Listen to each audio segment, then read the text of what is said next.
You're listening to Straight Talk with Dean and Mark. Call in to join the conversation at 646-668-8393. Welcome to Straight Talk with Dean and Mark. It's the six-man Dean Geronimo in the studio with Mark Lee, and we welcome you to yet another exciting episode of our show.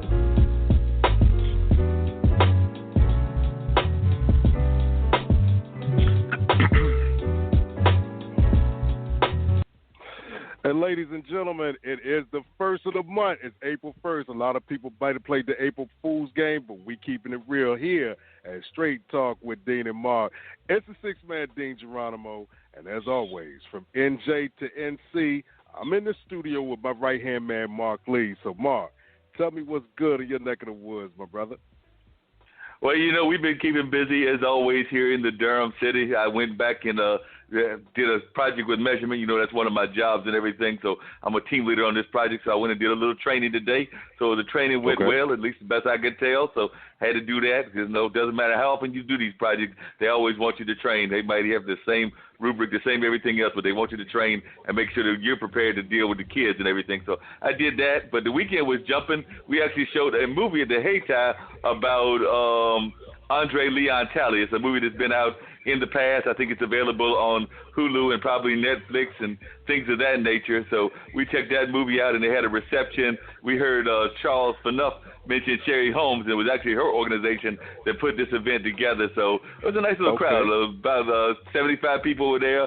Andre did not make it. He's the face or one of the figures of Vogue and is known as being a fashion icon and things of that nature, but he didn't make it. But his teacher, because he went to Hillside and he went to North Carolina Central University before going to Brown. So one of his teachers from, I believe that was high school, came and gave some recollections on Andre and just some other people that have gone on to fame and everything. So that was real good, and check that out. And then on the day before, that was on Sunday, on Saturday, Central's got an African Studies department, and so they had a banquet. So I got some real good food, got some good eats, because they definitely, the caterer knew what they were doing, and had some real good stuff going on and things of that nature. And then, of course, I've been checking out things happening in the world and seeing what's going on in the world. Of course, I've been following the NCAA basketball, and I know folks here in Durham were disappointed that Duke did not make it. Michigan State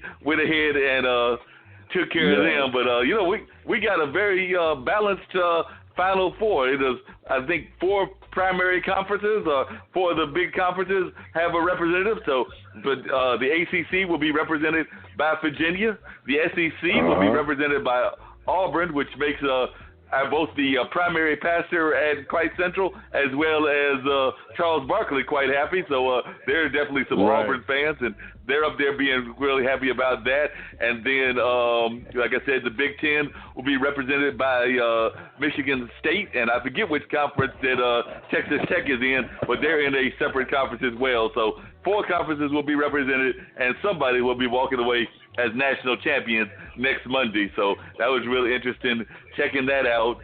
And then the other thing that was interesting on my side of the world was, I'm always listening to different things, podcasts, and I've become a good friend and really a big fan of this thing where they read the New York Times, and they had a young lady from Egypt on as one of their guests as they were reading the New York Times and going through that. Guy named Shree does that, and they do that every Sunday.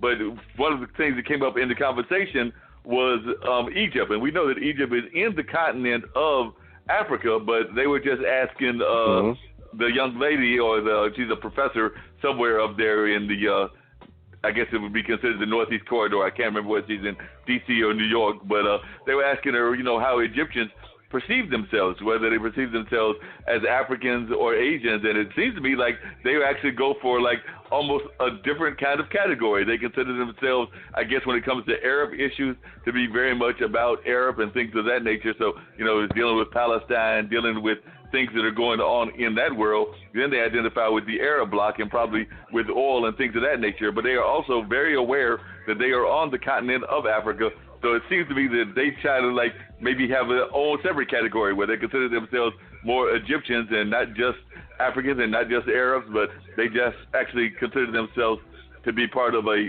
whole different kind of category, and we're actually going through some similar kind of stuff like that here in the States, because I was reading that, and I'm just trying to see if I can find this particular article that was really interesting, but it was an article that basically was implying that the Census Bureau, we know we love that Census Bureau of ours, that they are saying that Arabs and Persians are white, but many disagree. So there was an article in the Los Angeles Times where this young lady says that she knows that when she fills out her 2020 census form, she will be counted, but it pains her that in some ways she will also be forgotten.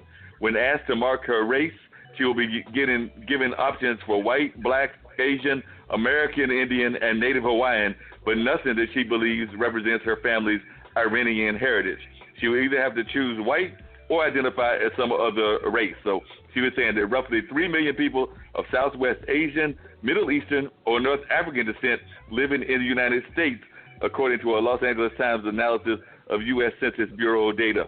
No other county has more of these communities than Los Angeles, where more than 350,000 people can trace their roots to a region that stretches from Mauritania to the mountains of Afghanistan. So it says that in past census surveys, more than 80% in this group have called themselves white, but Arab and Iranian communities for years have lobbied the Bureau to create a separate category for people of Middle Eastern or North African descent. So it looks like they've been trying to get this category like a MENA category, but so far it's not happening. So unless they write it in or do some other things, it looks like they're going to have to identify some other kind of way.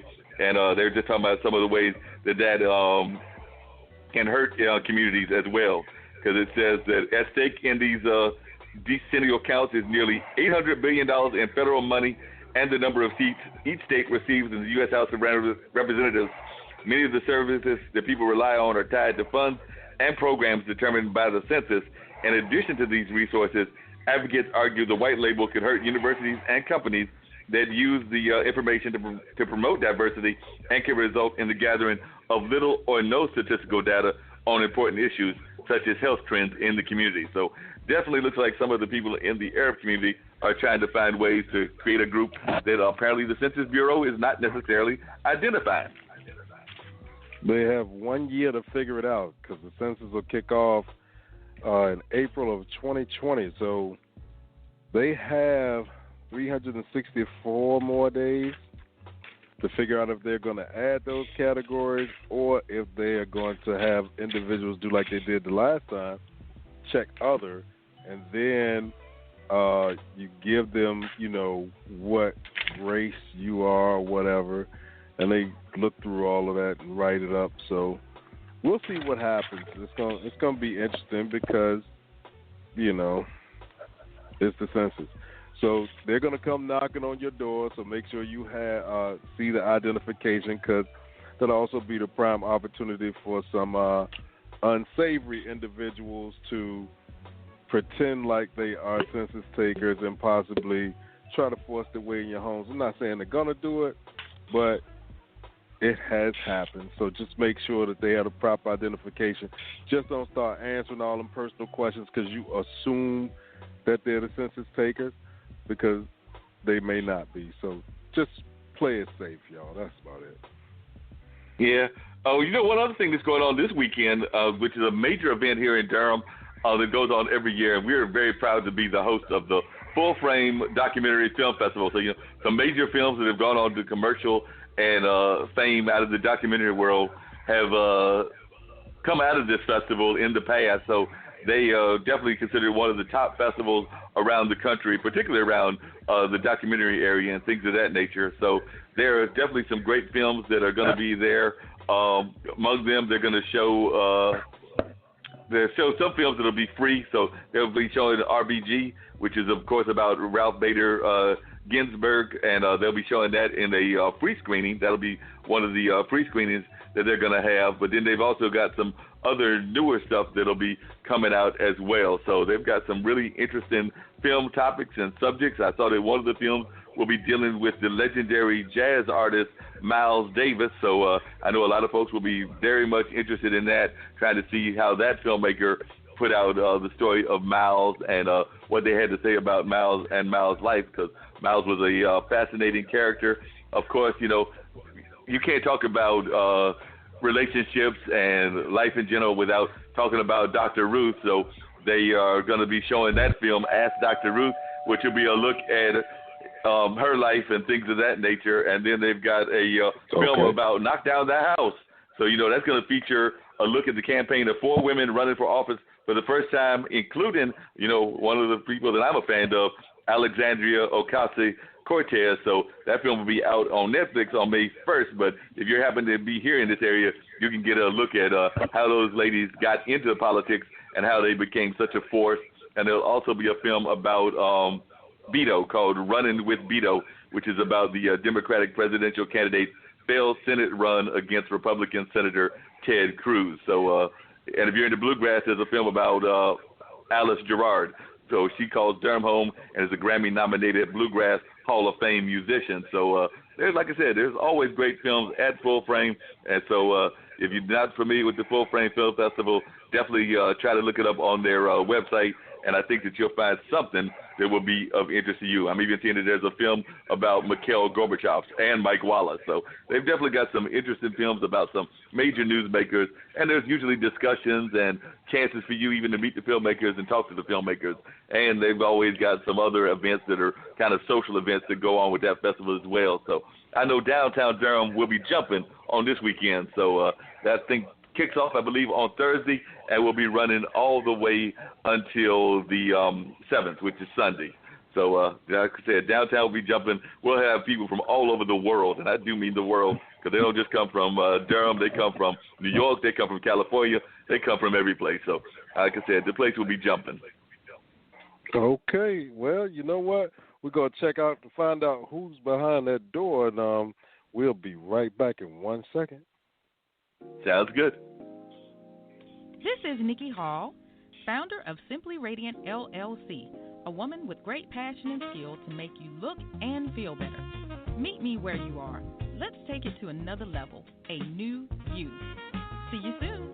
Call 919-971-6243. Make your place today.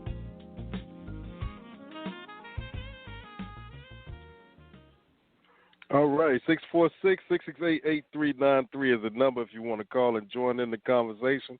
Right now we have Mr. Jack Marr. Mr. Marr, good evening. Welcome to Straight Talk with Dean and Marr. Well, thank you very much. I'm very pleased to be here, and thank you so much for having me.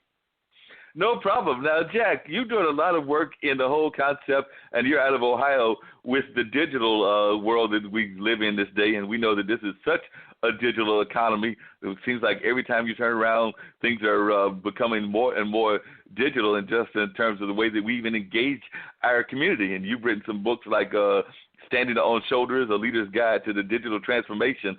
So I was just wondering if you could talk to us a little bit about how you feel we're doing in terms of the digital world, and how important it is to just the business world in general. Because, like I said, I don't know anybody that doesn't have an online presence. It seems like you can't have any kind of business. We have to have a digital presence, even with our podcast here. And it seems to me that everybody from the small country store to the city store to the big corporations needs to have some sort of digital presence if they're going to survive in this day and time. So I just wanted to know from you how you feel that people are doing. I know you've worked with some major clients like Nationwide and Johnson & Johnson, Ethicon, and McGraw-Hill, just to name a couple of them. But I was just wondering how you think, as a people, we're doing in terms of addressing this new economy that we live in. And you're absolutely right. I mean, you're spot on target. This entire world has changed, and we're at the center of it. And that's the good news and the bad news about this digital transformation, is that, there is no escaping it. Every business is being touched. You have to engage your customers where they need to be, where they want to be, where they are, or you're just not going to have that opportunity. So that's kind of the bad side. The good side is that you now have this global stage and opportunity, and you can get goods and services and provide goods and services to folks around the globe. Companies like Google and Amazon have, made this so available, and it's going to change the way we live and work, and we're just beginning to